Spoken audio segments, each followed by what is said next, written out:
প্রতিবছর ঈদের ছুটিতে মৌলভীবাজারে লাখো পর্যটকের সমাগম হলেও এবারের চিত্র ভিন্ন।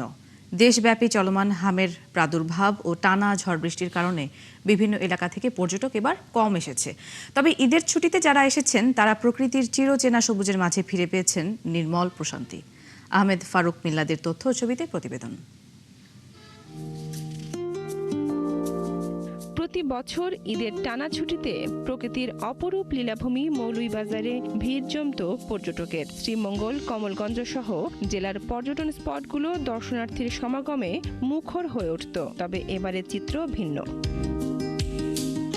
সাম্প্রতিককালে অতিমাত্রায় ঝড় বৃষ্টি এবং দেশব্যাপী হামের প্রাদুর্ভাব বেড়ে যাওয়ায় ঈদের ছুটিতে পর্যটকদের আগমন অনেকটাই কমেছে। এছাড়া সড়ক মহাসড়কের যানজট, পর্যটন এলাকার সড়কগুলোর বেহাল দশা সহ নানা কারণে পর্যটক কম। আসার পথে রাস্তাটা যদি সরকার একটু নজর দেয়, যেহেতু এটা একটা টুরিস্ট স্পট, এখানে টয়লেট থেকে ধরে অনেক কিছুর সমস্যা রয়েছে। তাছাড়া যাতায়াতের ব্যবস্থা অনুযায়ী এই জায়গায় যে টিকেটের যে ব্যবস্থাটা করা হয়েছে, টিকিট অনেক ঊর্ধ্ব গতি। এরপরও যারা ঘুরতে এসেছেন তারা ছুটে গেছেন লাওয়াছড়া জাতীয় উদ্যান, মাধবপুর লেক, মাধবকুণ্ড জলপ্রপাত আর চা বাগানে। ঈদের ছুটিতে বাচ্চাদের ছুটি, বাচ্চা বাবার ছুটি, সবকিছু মিলিয়ে আর কি ঘুরতে আসা হলো। অনেক সুন্দর উপভোগ করতেছি। আর আমি তো গেছিলাম সিলেটে, ওখানের পরিবেশটাও সুন্দর, এখানেরটাও অনেক সুন্দর। চা বাগান, সবুজ, তারপরে মাধবপুর লেকের পানি, যেটা আমরা সচরাচর ঢাকাতে পাই না। আমি এখানে এসে অনেক গাছের নাম সম্পর্কে জেনেছি, যেগুলো কিনা আমি হয়তোবা বইয়ে দেখেছিলাম, কিন্তু ওগুলোর নাম সম্পর্কে আমার জানা হয়নি। ঈদ উপলক্ষে পর্যটকদের নিরাপত্তা নিশ্চিত করতে সার্বক্ষণিক টহল ছিল পর্যটন পুলিশের। ঈদ উপলক্ষে বাংলাদেশের বিভিন্ন দূর দূরান্ত থেকে পর্যটক আসছে এবং বিদেশিরা আসছে। আমরা তাদের টুরিস্ট পুলিশের পক্ষ থেকে এবং জেলা পুলিশের পক্ষ থেকে আমরা নিরাপত্তা গ্রহণ করেছি।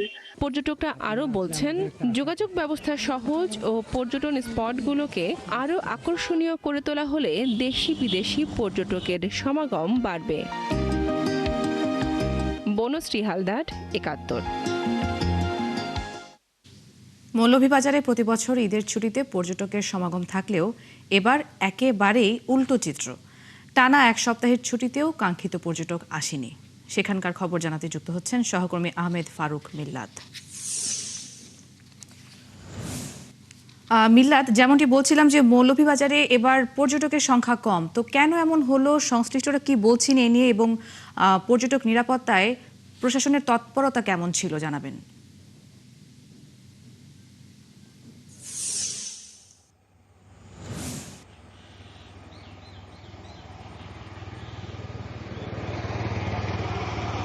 নুজাত, আপনাকে ধন্যবাদ। আসলে মূলত যে সড়ক যোগাযোগটা ঢাকার থেকে যে শ্রীমঙ্গল পর্যন্ত সড়ক যোগাযোগটা খুব একটা ভালো না, এবং ট্রেনের টিকিট স্বল্পতা তো আছেই, পাওয়া যায় না। ফলে এই দুটো কারণ আছে। এবং আপনাকে যেটা বলে রাখি সেটি হচ্ছে, গত কয়েক বছর কিন্তু এত পর্যটক ছিল যে হোটেল রিসোর্টে জায়গা হয়নি। অনেকে রাত্রি যাপন করেছেন বাইরে, পরে সকালে বিভিন্ন টুরিস্ট বসে ঘুরেছেন। এবং আমি আপনাকে যদি দেখাই, আমি এখন দাঁড়িয়ে আছি, এটাকে বলে মৌলভীবাজারের শ্রীমঙ্গলের ভিটিআরআই ভাইরাল রোড। হয়তো এই রোডটাতে বিকেলবেলা অনেক পর্যটক থাকে, হয়তো এখন সকাল পর্যটকের সংখ্যা নেই। এবং হোটেল রিসোর্টে যারা উঠেছেন তারা এখনও বের হননি। তবে এবার যে হোটেল রিসোর্ট কর্তৃপক্ষের সাথে কথা বলেছি, তারা ছাড় দিয়েছেন 30 থেকে 40%, তারপর তারা পর্যটক পাচ্ছেন না। গড়ে যদি বলা যায় তাহলে 60% পর্যটক হোটেল রিসোর্টগুলোতে বুকিং হয়েছে, বিশেষ করে বড় হোটেল রিসোর্টগুলো। তবে ছোটো হোটেল যে রিসোর্টগুলো আছে সেগুলোতে খুব একটা পর্যটক নেই, ফলে তারা একটা হতাশা অনুভব করছেন। তবে যারা আসছেন, তারা দর্শনার্থী যারা আসছেন, তারা লাউয়াছড়া, মাধবপুর লেক, মাধবকুণ্ড জলপ্রপাতে ঘুরছেন সকাল থেকে বিকেল পর্যন্ত, তুলনামূলকভাবে অন্য বছরের চেয়ে কম।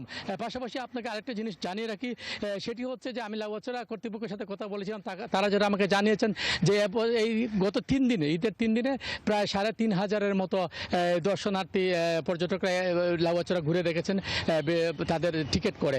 তবে টিকিটের দাম অনেক বেশি, ফলে সেটাও একটি অভিযোগ আছে।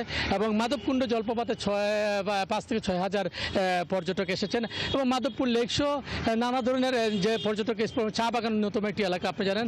ফলে এইসব এলাকায় যারা আসেন তারা মূলত ঘুরতেই আসেন। তবে 3 ধরনের পর্যটক এখানে আসেন। একটা হচ্ছে দিনে এসে ঘুরে চলে যান, বর্তমানে যারা আসছেন তারা দিনে এসে ঘুরে চলে যাচ্ছেন দেশের বিভিন্ন জায়গা থেকে। তবে হোটেল রিসোর্টগুলো অধিকাংশই ফাঁকা থাকছে, ফলে সব পর্যটন শিল্পে অনেকটাই বলা যেতে পারে বেশ একটা হুমকির সম্মুখীন তারা পড়েছেন এবং তারা তাদের হোটেল খরচ, তাদের যে কর্মচারী খরচ নিয়ে তারা বেশ চিন্তিত। ফলে এই বিষয়টি তাদেরকে ভাবাচ্ছে। প্রায় শতাধিক হোটেল রিসোর্ট এই এলাকায় আছে। নুসরাত, এই ছিল আমার কাছ থেকে মৌলভীবাজারের পর্যটনের ঈদের পর্যটনের সর্বশেষ।